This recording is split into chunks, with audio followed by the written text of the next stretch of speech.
Ditong mga nakaraang araw, nakiusap na si Bongbong Marcos kay Senador Marcoleta.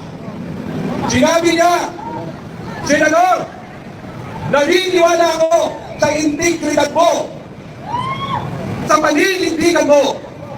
Kaya, nakikiusap ako sa iyo na umpisahan mo na ang pag-iimbestiga sa mga korap ng congressman at iba pang mga politiko. After a week, tingnan niyo po ilang pangako ng ating presidente. Siya mismo ang bumaluktot sa kanyang sinabi. Kay Chief PNP Torre, ganun din ang sinabi niya. Panindigan mo, General Torre, tama ka. Nasa iyo ako. After ilang araw, palibhasa adik, pinalikuran ang batuin at ang sinunod ang ahas niyang asawa. Alam niyo po, kababayan ko, 120 million Pilipinos, sinasamantalahan lang tayo ng mga iilang politiko. Ngayon po, ang tunay na problema ng bayang ito ay ang ating Bongbong Marcos na adik. Dito ko po lagi kong sinasabi, noong kapitan pa lang ako ng Barangay Batasan Hills, maraming adik, maraming baluktot, maraming iskalawat na pulis. Tinayuan, ipinaglang ako ang aking mga kabarangay.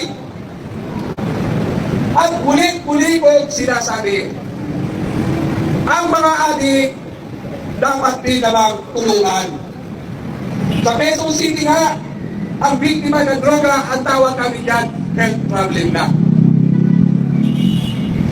Mga kababayan ko, ilang pangako pa ba ang gusto nyo marinig? Ilang bigong pangako? Dito natin mapapatunayan, tama, si President Duterte na ang salot sa bayang ito, salot sa pamilya ay droga. Pag may adik kang membro ng pamilya, lahat kayo mabubuklera. Pag wala nang manakaw sa pamilya, sa kapitbahay na nagnanakaw. Pero itong adik na presidenteng ito, dahil iba sa lahat ng adik. Dahil cocaine ang tinitira. Ang tigas kasi ng ulo natin Pilipino.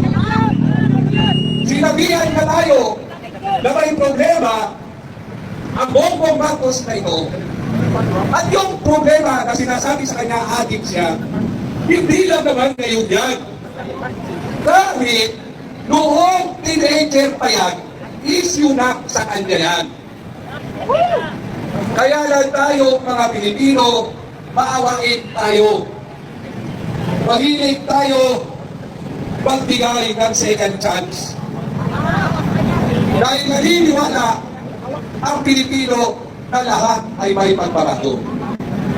Pero ang problema ng pamilyang ito, never na nagbago. They can't afford me. Ako bangag. Ay!